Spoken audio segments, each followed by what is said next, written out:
There have been so many great advances in science over the past 100 years.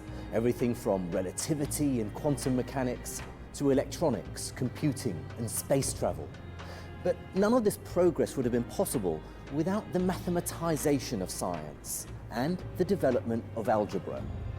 The term algebra can be traced back to the Arabic word al-jabr, which has its roots in the title of a manuscript written around 820 during a time I refer to as the Golden Age of science. This was the period between the 9th and 14th centuries when scholars in the Islamic world first applied the principles of mathematics to science. I'm Al-Khalili, a British professor of theoretical physics, but born in Baghdad. I'm going to look at how the mathematical underpinnings of science apply today and trace their roots back to this golden age.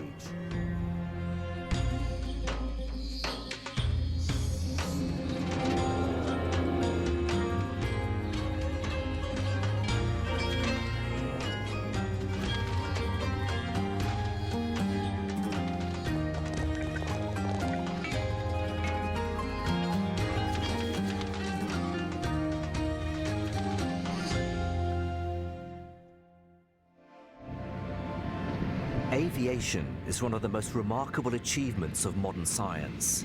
And in order to be sure that the planes we build stay in the sky, we've needed to master the mathematics of flight. This is Wing Commander Andy Green, who's a jet pilot and a mathematician. Okay, we are straight, ready to go.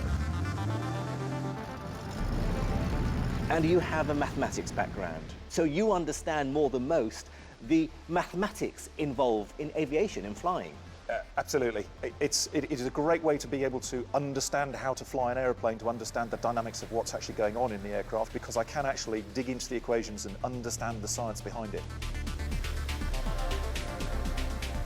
The mathematics that I'm interested in is something called a quadratic equation, a square equation, the unknown quantity x times itself. That square law equation, the essential basic quadratic, is fundamental to how much lift an aeroplane can generate, how fast it needs to fly. It is the basis of all aviation. It's actually not as complicated as many people might think. If we think about lift, and there are some various constants, and then there's half rho v squared. So it looks complicated with lots of symbols, but if you bracket all this, all it's saying is lift is some number times the square of the velocity. Very simply, if you go twice as fast, v squared, you will get 4 times as much lift. Which is why aerobatic aeroplanes are powerful. They need to fly fast to do those very crisp, very precise maneuvers. If you want, for instance, to roll the aeroplane, then if you double the speed, you will roll 4 times as fast. 75 knots, going to let it on roll now. 1, 2, 3, 4, 5, a little over 5 seconds. When Andy increases his speed v to twice as fast, because the lift depends on v squared, there's 4 times as much lift, so he can roll the plane 4 times as fast. So that's 150 knots, and rolling left now. Just over 1 second.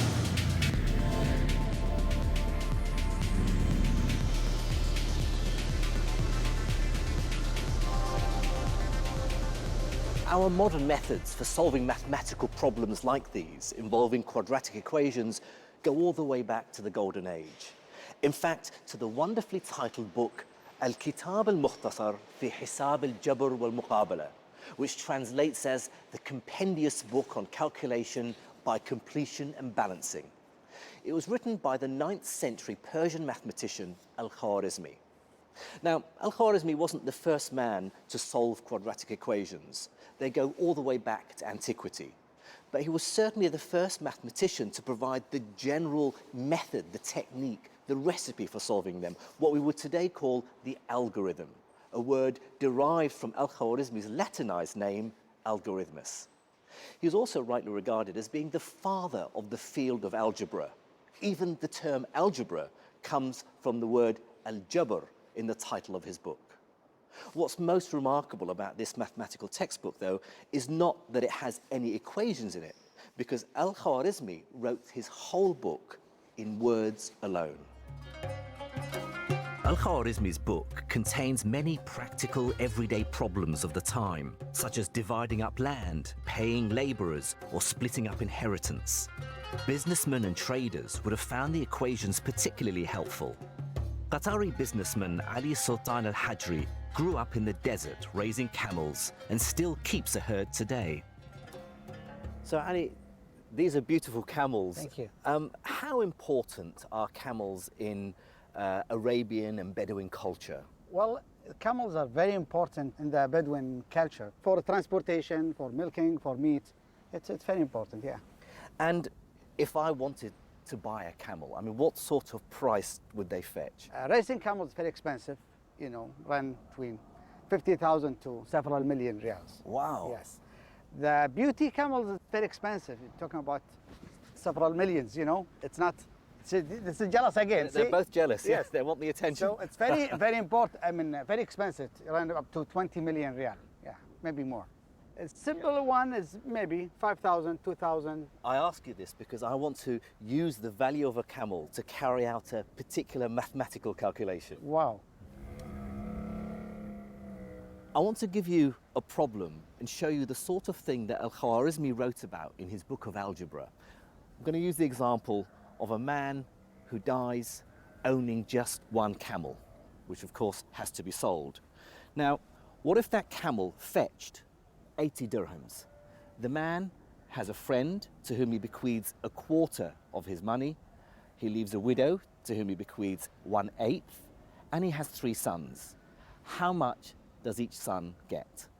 He would set up the algebraic equation where the unknown quantity, the thing, al-shay, is part of the equation. This is what we would call x in algebra today. So the way I would write it is 80 equals 80 divided by 4 plus 80 divided by 8 plus 3x, 3 sons each receiving x. That's what we have to work out. Al-Khwarizmi worked through the algorithm, the recipe to work this out. So if I simplify this, I have 80 equals 20 plus 10 plus 3x. So 80 is 30 plus 3x. I take the 30 to the other side. 80 minus 30 equals 3x. 50 equals 3x. And so x is 50 over 3, which, if I'm correct, is 16 2/3 dirhams. This sort of algebraic equation was something very complicated for people at the time. Al-Khwarizmi showed the recipe for carrying out very important calculations that would have been used in everyday life. That's right, isn't it?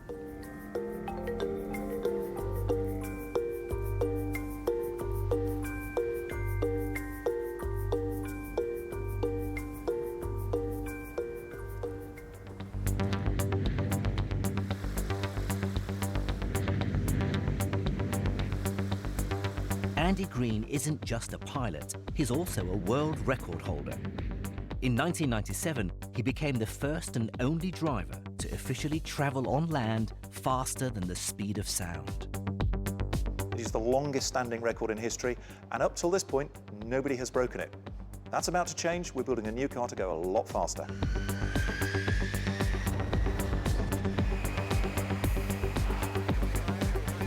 We are now building a Bloodhound supersonic car. It is going to be a car like no other. Bloodhound has been designed using the latest engineering techniques and complex computer modeling. To create such an advanced vehicle, the Bloodhound engineers have solved thousands of equations. We're going to the limit of modern technology, 1,600 kilometers an hour or 1,000 miles an hour, 40% faster than the speed of sound. And when traveling that fast, some of the most important equations deal with drag, the force of resistance that the car needs to overcome to reach 1,600 kilometers an hour. In exactly the same way that lift will increase by a factor of 4 when you double the speed, the drag on a vehicle will also increase. How much drag you will experience is again a square law, and it's even more extreme in the land speed record context because, of course, we're going so much faster. That v squared term is so enormous. For Bloodhound, we're looking at 1,600 kilometers an hour, Square that, it becomes a very big number, and the amount of drag is immense. To create such an advanced high-speed vehicle, as well as quadratics, the Bloodhound engineers have also needed to solve many other types of equations. What's so impressive is that Khwarizmi's work on quadratic equations then inspired other later mathematicians to solve even more complicated equations. And another great Persian, Omar Khayyam, who's regarded as one of the greatest medieval poets, in my view, was an even better mathematician. He was solving cubic equations involving a quantity times itself again. And this is also important for Bloodhound because the amount of power that's needed from the engines is a cubic equation. It's extraordinary that they made that step to the cubic equation. They gave us the final building block because it's not only when we double the speed, we have 4 times the drag, but it takes 8 times the power. It's that so cubic it's 2 relationship. times 2 times 2. 2. And it becomes a very, very large number. It's that V cube, which produces such a huge power requirement. The fact they discovered it in medieval times is astonishing.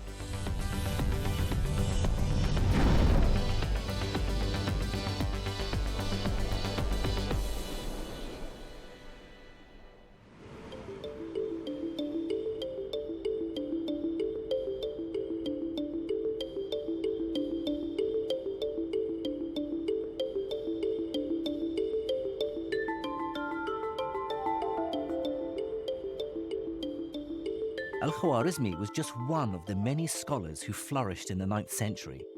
Although he was Persian, he spent his academic life in the city of Baghdad, which had become a renowned center of learning. During the 1st century after the birth of Islam, Muslim armies conquered vast swathes of the old world. They defeated the Persians and entered Iraq. In 762, the Abbasid caliphs established their capital in the newly founded city of Baghdad, from which they ruled over their great empire for the next 5 centuries. And it was in Baghdad that they established the famous Bayt al-Hikmah, or the House of Wisdom. Now, it's not known exactly where this was, or even if it was a single academy. But we do know that Baghdad quickly became the greatest center of knowledge of the medieval world. The Abbasid rulers were generous patrons, promoting knowledge and scholarship. At the Sulemaniye Library in Istanbul, I'm meeting Professor Ramazan Sheshen. He studied the origins of the House of Wisdom. فئات العباسيين ازدهرت العلوم في العالم الإسلامي وكان المنصور يشتغل نفسه بالعلوم مثل علم الفلك والطب والكلام وغيرها وبنى أيضا في قصر الخليفة مكتبة كبيرة اسمها بيت الحكمة واجتمع العلماء في هذه المكتبة وترجموا الكتب وألفوا. There were Zoroastrians, there were Christians, there were Jewish scholars. Although it was under the auspices of the Islamic Empire and being translated into Arabic, many of these scholars came from all sorts of religions, all working together in this one big movement. Translation was central to the early work of the House of Wisdom. Dr. Peter Starr has studied this translation movement extensively. I think the translations are very central to the flourishing of sciences in Islam. One finds that the entire corpus of Greek scientific literature finds its way into Arabic. So they were translating essentially from Greek. Mainly from Greek. But also other languages are important as well, from Persian, ultimately from Sanskrit. When did this start? So at the end of the 8th century, we find the translations really picking up. But this is the Abbasid Yes, period. It's above all the Abbasid period. The earliest translations tend to be in those subjects which will serve the empire most. Medicine, astronomy, philosophy, mathematics. Yeah. So without this remarkable translation movement that went on for 2 centuries, there wouldn't have been a golden age at all. I think that puts it very well.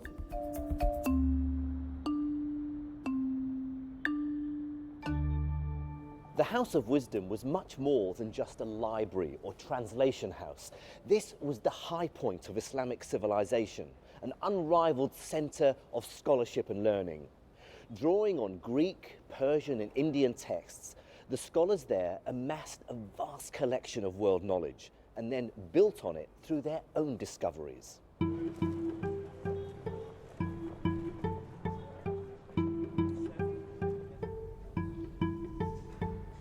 A significant example of this use and development of knowledge from other civilizations was in geometry. Islamic decoration is famous for its intricate patterns and geometric designs developed over the centuries. Very often these were derived from earlier cultures: Greek, Roman, Byzantine, Persian, and Central Asian. They took that knowledge and created from it these beautiful patterns. But geometry wasn't just about beauty. Al-Khwarizmi and other scholars from the House of Wisdom translated books about mathematics and geometry in order to apply that knowledge to their world. There are very practical reasons for studying geometry. The Arabs have now an enormous empire. You need to measure it, you need to tax it. The Book of Elements of Euclid's Elements was presumably a very central popular text. one. Yeah. Building on the translations they studied, the scholars of Beit al-Hikmah improved upon the measurements of the Greeks, enabling them to create more accurate maps of the world. Their mastery of geometry also allowed these scholars to make astronomical calculations and describe the movement of the moon, planets, and stars.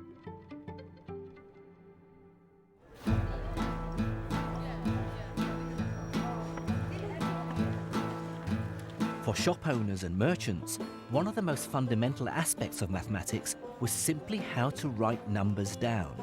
In the Golden Age, there were several systems in use, including using Arabic letters for numbers, similar to Roman numerals. But Al-Khwarizmi advocated a different number system. The number system we use today, the decimal system, is called the Hindu-Arabic Numeral system. It's called Hindu because it comes originally from India. Arabic because it came via the Islamic world, and scholars in Baghdad, like Al-Khwarizmi, transmitted it first to the Islamic world and then to the rest of the world. Everywhere today we use this decimal system, 1 to 9 and the 0, and we forget how difficult it was before it existed. Shukran. So imagine if I wanted to add up my bill, but not using the decimal system, using Roman numerals instead. Let's see how awkward that would be. If I first write these numbers down using Hindu-Arabic numerals, 42, 16, and 14. Now, I can add these up very easily. The 16 and 14 makes 30, plus the 42 is 72. How about in Roman numerals? 42 would be XLII. 16 is XVI. 14 is XIV. Right, I have to break this down now. How many? So XL is 40, so that's actually 4 X's. And then II, and then I have another X, VI, and then I have an X and 4 I's. Okay, so now I have 6 X's, X, X, X, X, X, X, and then I have a V, and then I have 1, 2, 3, 4, 7. So that's another V, 2 I's.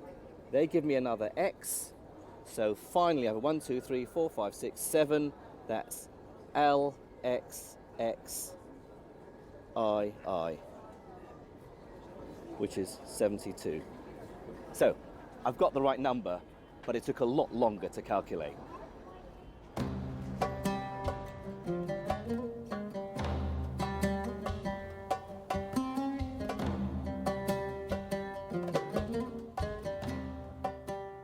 In the late 12th century, the Italian mathematician Fibonacci traveled the world and came across these numbers in the Islamic Empire.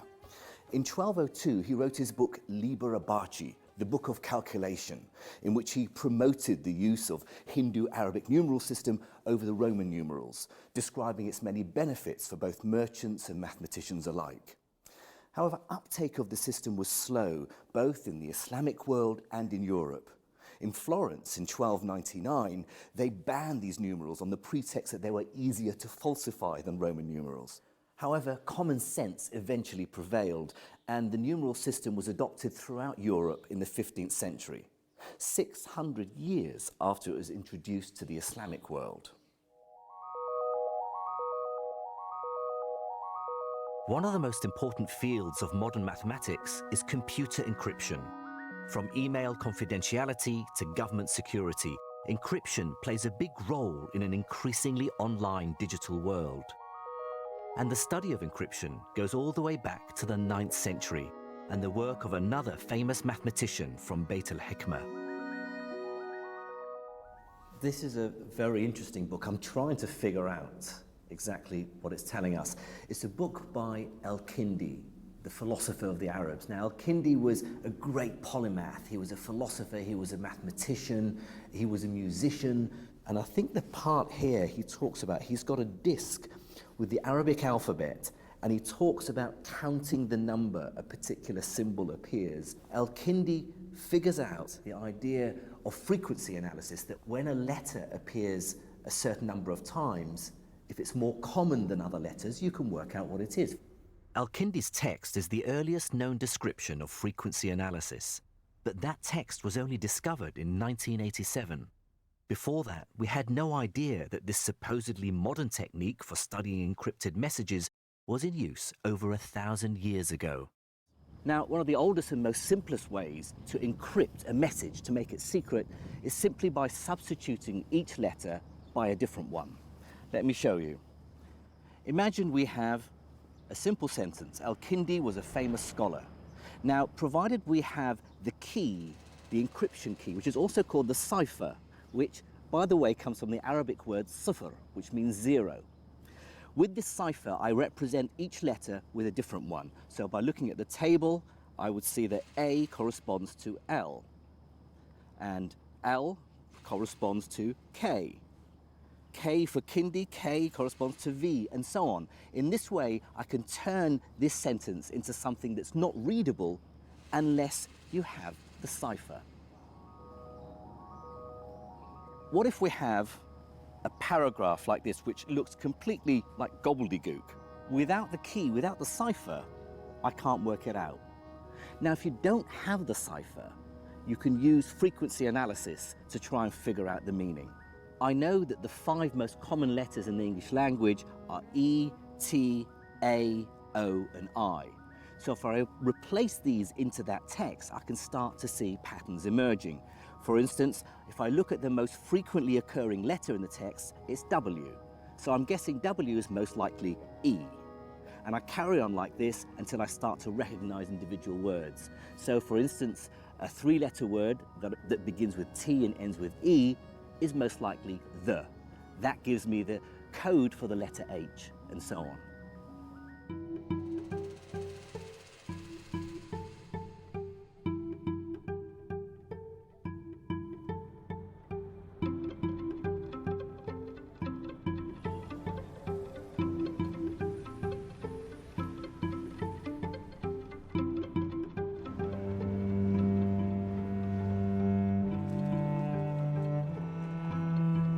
Developments in mathematics weren't the only legacy of the Golden Age.